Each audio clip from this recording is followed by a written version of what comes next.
నమస్కారం, సుఖీభవకు స్వాగతం.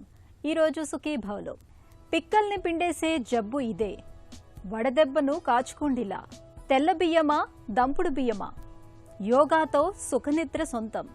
ఇంకా హెల్త్ టిప్. ఎక్కువ దూరం నడిచినప్పుడు కాలి పిక్కలు పట్టేయడం, నొప్పిగా అనిపించడం మనకు అనుభవమే. అయితే కొద్ది దూరం నడిచినా పిక్కలు పట్టేస్తూ ఉంటే ఖచ్చితంగా అనుమానించాల్సిందే. వయసు పైబడుతోందని, మోకాళ్ల నొప్పులు మొదలైపోయాయని భావిస్తూ ఇలాంటి పిక్క నొప్పుల్ని మనలో చాలా మంది పెద్దగా పట్టించుకోరు, తేలికగా తీసుకుంటూ ఉంటారు.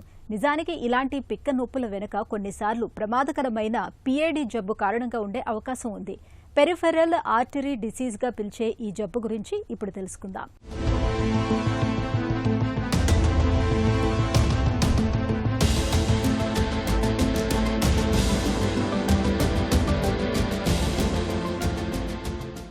మనలో కొంతమందికి నడుస్తున్నప్పుడు కాళ్లలో నొప్పులు మొదలవుతుంటాయి.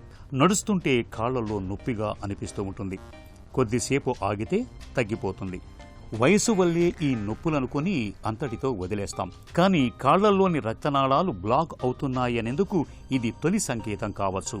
ఇది ఒక్క కాలుకు సంబంధించిన సమస్య మాత్రమే కాదు, శరీరం మొత్తం ప్రమాదంలో ఉందని మనకు తెలియజెప్పే ఓ హెచ్చరికగా భావించాలి. కాళ్లకు వెళ్లే రక్తనాళాల్లో కొవ్వు, కాల్షియం పేరుకుపోతున్నప్పుడు రక్త ప్రవాహం తగ్గిపోతుంది. ఈ పరిస్థితిని వైద్య పరిభాషలో పెరిఫెరల్ ఆర్టరీ డిసీజ్ అని పిలుస్తారు.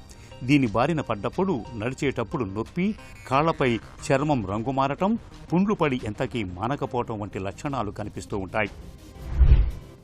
సో మన హార్ట్ నుంచి సప్లై చేయడానికి వచ్చే బ్లడ్ వెజల్స్ అన్ని మనం ఆర్టరీస్ అంటాము. హార్ట్కి సప్లై చేసే బ్లడ్ వెజల్స్ని మనం వీన్స్ అంటాము. సో ఎక్కడైతే మనకి బ్లడ్ సప్లై తగ్గుతుందో, ఇప్పుడు అంటే మనకి సపోజ్ చేతులకు కానీ, కాళ్ళకి కానీ, బ్రెయిన్కి కానీ, హార్ట్కి కాకోకుండా మిగతా బాడీ పార్ట్స్ అన్నిటికీ బ్లడ్ సప్లై తగ్గితే దాన్ని పెరిఫెరల్ ఆర్టరియల్ డిసీజ్ అంటాం. ఏమన్నా హార్ట్ అటాక్ వచ్చినప్పుడు ఏమంటాం, మనకి హార్ట్కి సప్లై చేసే రక్తనాడులు బ్లాక్ అవుతాయి. సో అలా బ్లాక్ అవ్వడానికి మోస్ట్ కామన్ కాజ్ వచ్చేసి మనం అథెరోస్క్లెరోసిస్ అంటాం. అంటే మనకి రక్తనాడుల్లో కొవ్వు అనేది, అంటే కొలెస్ట్రాల్ అనేది పేరుకుపోవడం. సో పెరిఫెరల్ ఆర్టరియల్ డిసీజ్కి మెయిన్ కామన్ కాజ్ వచ్చేసి అథెరోస్క్లెరోసిస్ సార్. ఈ అథెరోస్క్లెరోసిస్ మళ్ళీ రావడానికి చాలా కాజెస్ ఉంటాయి. అంటే ఇప్పుడు ఏజ్ అనేది one of the major risk factor. అదే కాకుండా డయాబెటీస్ ఉన్న వాళ్ళకి, స్మోకింగ్ ఉన్న వాళ్ళకి, ఇంకా కొంతమందికి హైపర్ కొలెస్ట్రాలీమియా ఉంటుంది. సో ఇలా మన బాడీలో అథెరోస్క్లెరోసిస్ అనే ఒక పెథాలజీ జరుగుతున్నప్పుడు అది బ్లడ్ వెజల్స్ని అఫెక్ట్ చేయడానికి చాలా ఎక్కువ రిస్క్ ఉంటుంది. గుండెకు రక్తాన్ని మోసుకెళ్లే రక్తనాళాల్లో బ్లాకులు ఏర్పడితే గుండెపోటు ముంచుకొస్తుంది. ఈ విషయం మనకు తెలిసిందే. అయితే కాలి రక్తనాళంలో బ్లాకులు ఏర్పడినప్పుడు కూడా హార్ట్ అటాక్ ప్రమాదం ఉంటుందా అంటే అవుననే సమాధానం చెబుతారు డాక్టర్లు. పెరిఫెరల్ ఆర్టరీ డిసీజ్తో బాధపడే వారికి గుండెపోటు, పక్షవాతం ప్రమాదం ఎక్కువగా ఉంటుంది. కాలి రక్తనాళంలో ఏర్పడ్డ బ్లాకులే గుండె, మెదడు రక్తనాళాల్లో కూడా నిశ్శబ్దంగా జరుగుతుంటుంది.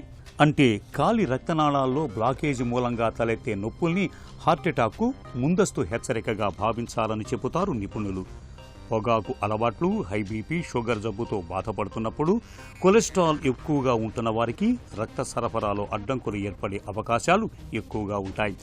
ఇక వయసుతో పాటు కాళ్లలోని రక్తనాళాలు బలహీనపడటం, వాటికి రక్త ప్రసరణ తగ్గటం వల్ల కూడా పెరిఫెరల్ ఆర్టరీ డిసీజ్ ముప్పు పెరుగుతుంది.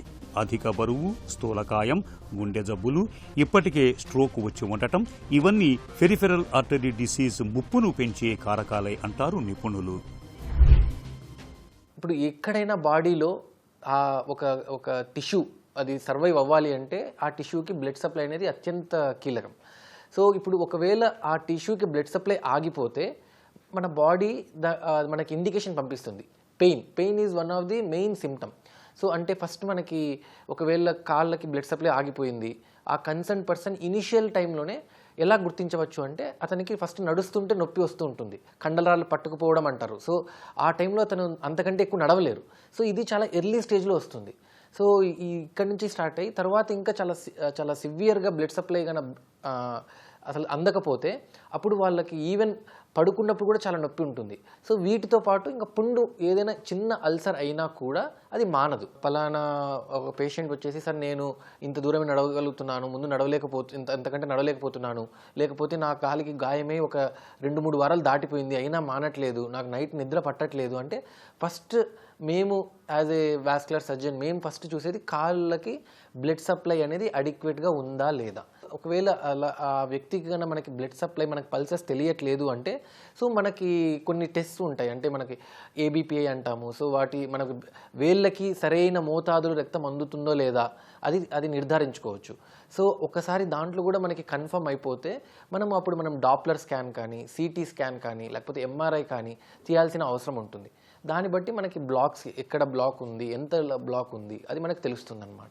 పెరిఫెరల్ ఆర్టరీ డిసీజ్ను చాలా వరకు లక్షణాల ఆధారంగానే డాక్టర్లు పసిగడుతూ ఉంటారు. నడిచేటప్పుడు కాళ్లలో నొప్పి, కాళ్లపై గాయాలు ఎంతకీ మానకపోవటం, కాళ్లు చల్లగా అనిపించటం ఇవన్నీ పెరిఫెరల్ ఆర్టరీ డిసీజ్ను పట్టించే అనుమానిత లక్షణాలే. PAD జబ్బును నిర్ధారించడానికి ముందు కాళ్లలో పల్స్ ఎలా ఉంది, రక్త ప్రసరణ సరిగానే జరుగుతోందా లేదా అన్నది గమనిస్తారు. తర్వాత చేతుల్లో BP ఎలా ఉంది, కాళ్లలో BP ఎలా ఉందన్నది పరిశీలిస్తారు. అవసరమైతే డాప్లర్ స్కాన్ చేస్తారు. దీంతో కాలి రక్తనాళాల్లో రక్తం ఎంత వేగంగా ప్రవహిస్తుందో తెలుస్తుంది. మరింత స్పష్టత కోసం CT యాంజియోగ్రామ్ లేదా MR యాంజియోగ్రామ్ కూడా చేస్తూ ఉంటారు. దీంతో కాలి రక్తనాళాల్లో బ్లాకేజ్ ఎక్కడ ఉందో స్పష్టంగా తెలుస్తుంది. సో మనం స్టార్టింగ్ వచ్చేసి లైఫ్ స్టైల్ మోడిఫికేషన్, మన షుగర్ కంట్రోల్లో పెట్టుకోవాలి, ఇలాంటి స్మోకింగ్ని వెంటనే ఆపేసుకోవాలి, కొలెస్ట్రాల్ లెవెల్స్ ఎలా ఉన్నాయో చూసుకోవాలి. వీటికి సరిపడా ఒకవేళ అవి కన్నా నార్మల్ లెవెల్స్లో లేవు అంటే వీటికి సరిపడా ట్యాబ్లెట్స్ మనం వాడుతూ ఉండాలి. సో ఇనీషియల్గా మనకి ఓన్లీ కాళ్ళకి నడుస్తున్నప్పుడు నొప్పి మాత్రమే ఉంది, కాళ్ళకి గాయం ఏమీ అవ్వలేదు అంటే వీటిలో అందరికీ మనకి సర్జరీ అవసరం పడదు. సో ఫస్ట్ మనము ఇలాంటి లైఫ్ స్టైల్ మోడిఫికేషన్ ప్లస్ కొన్ని ట్యాబ్లెట్స్ ఇచ్చేసి వాళ్ళకి ఎలా ఇంప్రూవ్మెంట్ అవుతున్నారు, సో వాళ్ళకి ఆ వాకింగ్ డిస్టెన్స్ అనేది పెరుగుతుందా, వాళ్ళకి నొప్పి అనేది తగ్గుతుందా అనేది మనకి ఒక 3 to 6 monthsలో చూస్తాము. లేదు వాళ్ళకి ఇంప్రూవ్మెంట్ రావట్లేదు, ఇంకా వర్సన్ అవుతున్నారు, లేదు అంటే కాళ్ళకి గాయం ఉంది అంటే వాళ్ళకి ఖచ్చితంగా బ్లడ్ సప్లై పెంచే ఆపరేషన్ చేయాలి. ఓపెన్ సర్జరీ అని, యాంజియోప్లాస్టీ అని, స్టెంటింగ్ అని చాలా రకాలుగా వీళ్ళకి ట్రీట్మెంట్ అందించవచ్చు. పెరిఫెరల్ ఆర్టరీ డిసీజ్కి సకాలంలో చికిత్స తీసుకోవటం కీలకం. ముందుగా జీవనశైలిలో మార్పులు చేసుకోవాలి. పొగాకును పూర్తిగా మానేయాలి.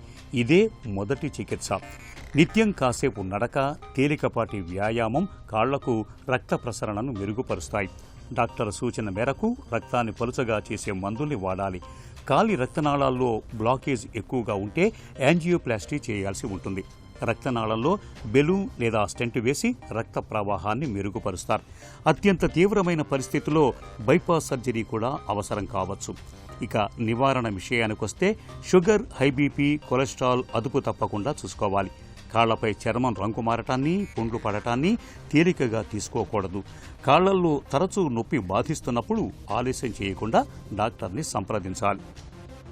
ఎండలు మండిపోయే వేసవిలో ఒకటే ఉక్కపోతగా ఉంటుంది. వేడి ఉక్కపోతుల ధాటికి చిన్న పెద్ద అందరూ కుదేలైపోతూ ఉంటారు. తీవ్రమైన ఎండలు, వేడి మూలంగా ఒంట్లోని నీరు, లవణాలన్నీ చెమట రూపంలో బయటకు వెళ్లిపోతూ ఉంటాయి. దీంతో మన శరీరంలో ఉష్ణోగ్రతను నియంత్రించే వ్యవస్థ కుదేలవుతూ ఉంటుంది. ఇలాంటప్పుడు చెట్టంత మనిషి సైతం తీవ్రమైన అలసట, నీరసంతో కుప్పకూలిపోతూ ఉంటారు. ఈ రకమైన పరిస్థితిని మనం వడదెబ్బగా పిలుస్తాం. వేసవిలో చాలా తరచుగా పొంచి ఉండే వడదెబ్బను మనం ఎలా కాచుకోవాలి, వడదెబ్బ తగిలినప్పుడు ఏం చేయాలి మొదలైన వివరాల గురించి ఇప్పుడు తెలుసుకుందాం.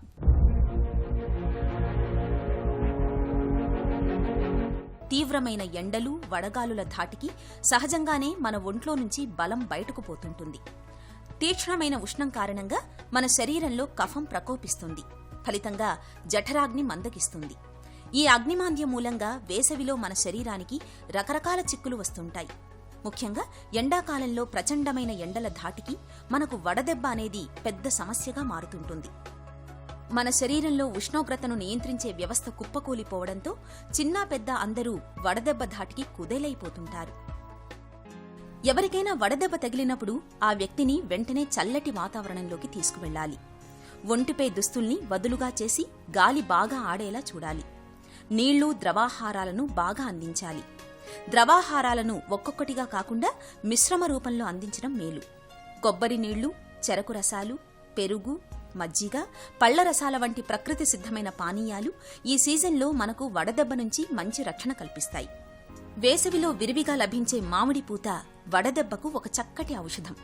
మామిడి పువ్వు 1 కిలో, మామిడికాయలు నీటిలో ఉడికించి తీసిన గుజ్జు 1 కిలో, చక్కెర 2 కిలోలు అన్నీ కలిపి పొయ్యిపై సన్నటి మంటపై వేడి చెయ్యాలి.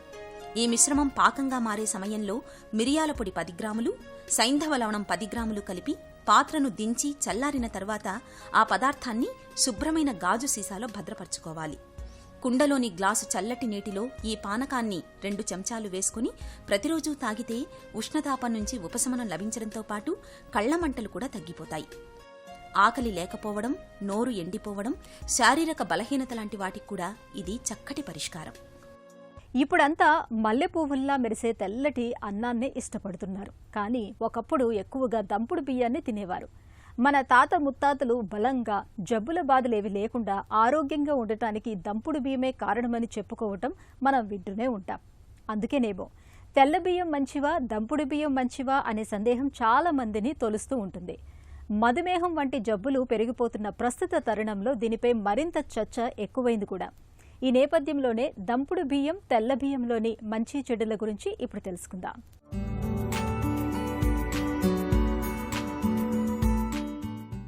తెల్ల బియ్యం, దంపుడు బియ్యం రెండిట్లోనూ పిండి పదార్థం ఉంటుంది. కొద్దిగా ప్రోటీన్ కూడా లభిస్తుంది. కొవ్వు అసలే ఉండదు. తెల్ల బియ్యానికి, దంపుడు బియ్యానికి ప్రధానమైన తేడా తవుడు. దంపుడు బియ్యం ఒక పట్టు బియ్యం తవుడుతో కూడుకొనుంటుంది.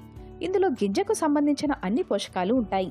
తవుడుతో కూడిన పొరలోనే పీచు, విటమిన్లు, ఖనిజాలు, యాంటీఆక్సిడెంట్ల వంటివి ఉంటాయి. అదే తెల్ల బియ్యమైతే లోపల గింజ మాత్రమే ఉంటుంది. పోషకాల పాళ్ళు తక్కువ. ముఖ్యంగా పీచు దాదాపు ఉండదనే అనుకోవచ్చు. మిగతా పోషకాల విషయానికి వస్తే దంపుడు బియ్యంలో thiamine, niacin, vitamin B6, manganese, magnesium, phosphorus, iron, జింక్లు దండిగా ఉంటాయి.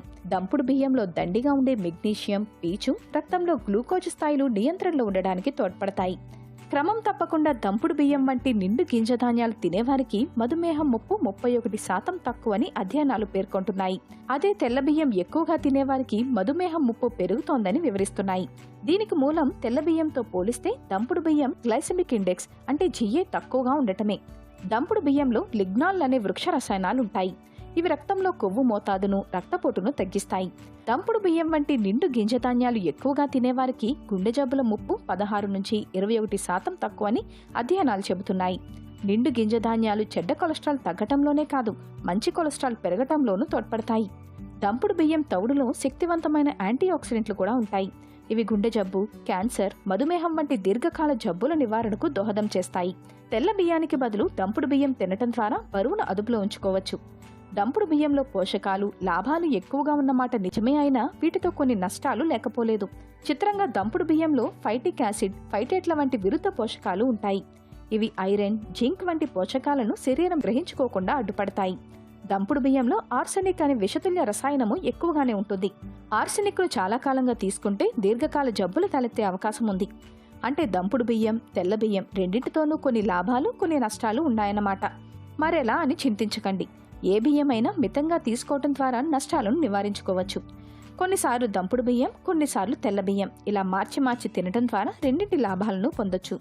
కంటికి కునుకు కరువైతే తనువు తల్లడిల్లిపోతుంది, మనసు కకావికలమవుతుంది, ఫలితంగా తెలియని బడలిక ఆవహిస్తుంది. నీరసం, నిస్సత్తువ వంటివి పట్టిపీడిస్తూ ఉంటాయి. మొత్తంగా నిద్రలేమితో మానసికంగా, శారీరకంగా అంతులేని వ్యధ కలుగుతుంది. ఈ నిద్ర కష్టాల్ని అధిగమించేందుకు మనలో చాలా మంది ఇష్టం లేకపోయినా నిద్ర మాత్రల్ని ఆశ్రయిస్తూ ఉంటారు. అయితే నిద్రలేమితో బాధపడుతున్నప్పుడు ప్రతినిత్యం కొన్ని ప్రత్యేకమైన యోగాసనాల్ని సాధన చేస్తూ ఉంటే మంచి ఫలితం ఉంటుందని చెబుతారు నిపుణులు. సుఖనిద్రను సొంతం చేసే యోగాసనాలు, వాటి సాధనలో మెలకువల గురించి ఇప్పుడు తెలుసుకుందాం.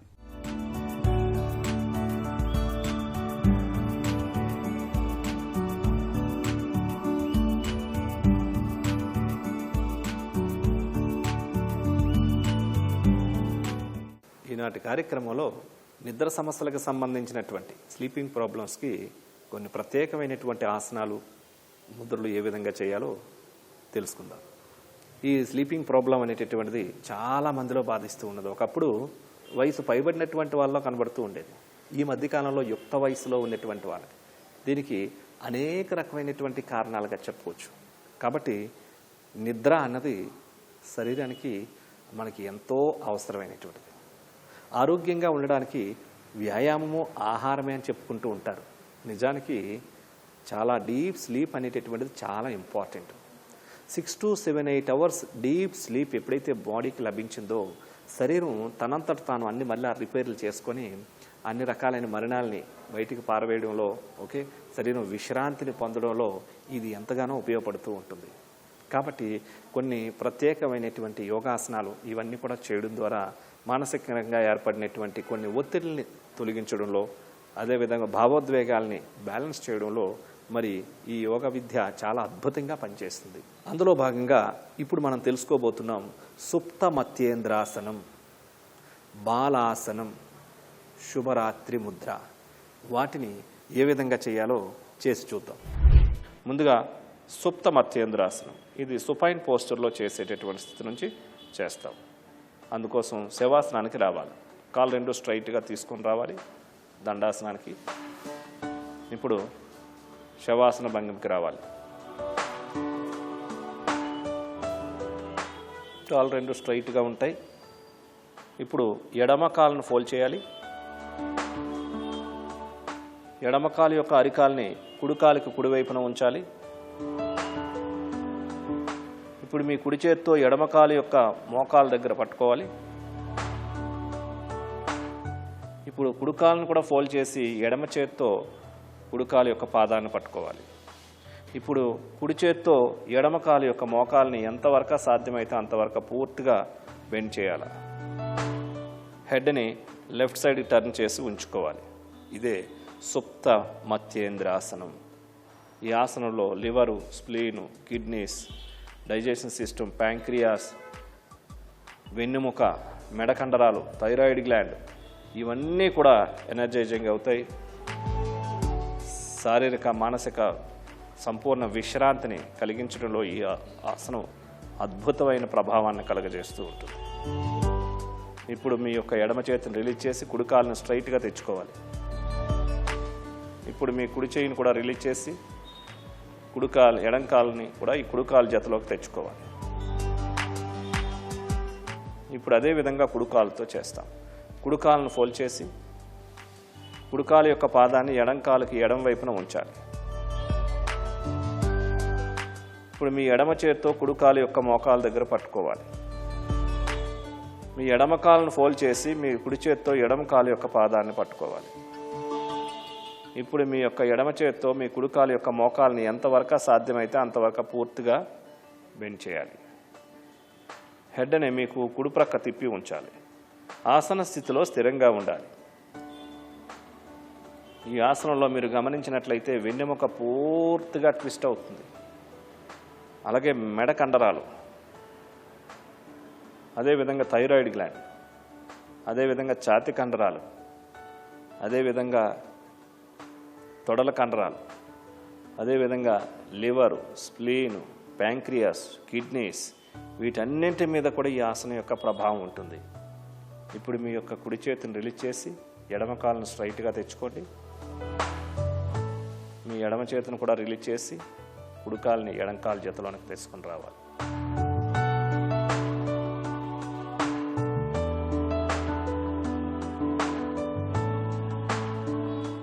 ఇప్పుడు మీకు ఎడం ప్రక్క తిరిగి లేచి కూర్చోవాలి.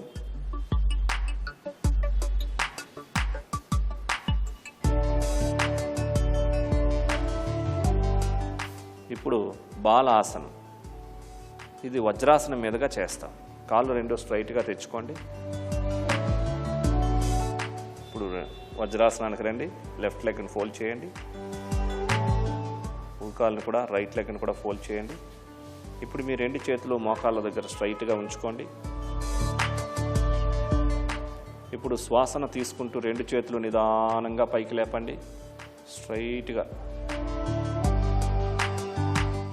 ఇప్పుడు శ్వాసను విడిచిపెడుతూ నిదానంగా ముందుకు వంగండి. నుదుటిని మాత్రమే నేలకు తాకించి ఉంచండి.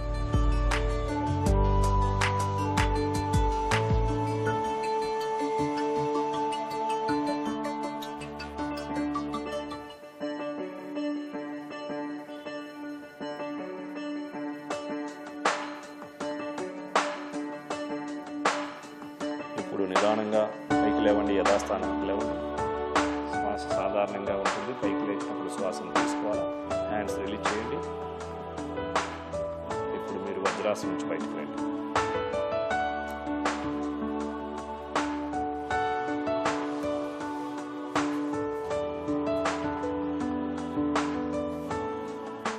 సుఖాసనంలో కూర్చోండి. శుభరాత్రి ముద్ర చేద్దాం. 2 చేతులు అరచేతులు ఎదురెదురుగా చూస్తున్న విధంగా ఉంటాయి. 2 చేతు బ్రేళ్ళని కలిపి ఉంచండి, ఇంటర్లాక్ చేయండి. ఈ స్థితిలో కళ్ళు మూసుకోండి. క్రానిక్ బ్రీతింగ్ చేయండి. నిదానంగా శ్వాసను తీసుకుంటూ నిదానంగా శ్వాసను విడిచిపెడుతూ, పూర్తిగా శ్వాసను తీసుకుంటూ పూర్తిగా శ్వాసను విడిచిపెడుతూ, పూరక కుంభక రేచక శూన్యక నియమాల నిష్పత్తులను పాటిస్తూ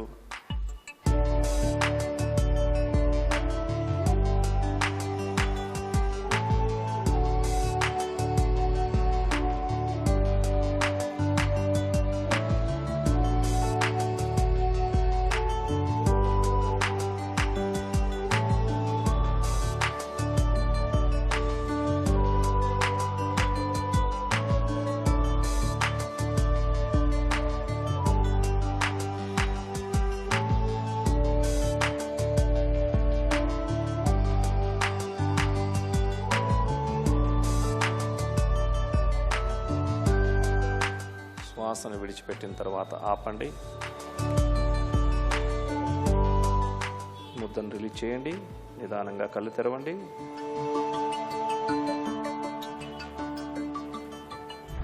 సో చూసారు కదండి, ఈ సుప్త మత్యేంద్రాసనాన్ని, బాలాసనాన్ని కనుక ప్రతిరోజు 5 నుంచి 6 సార్లు బాగా సాధన చేసినట్లయితే ఈ నిద్రలేమి సమస్య నుంచి చాలా సులభంగా బయటపడవచ్చు.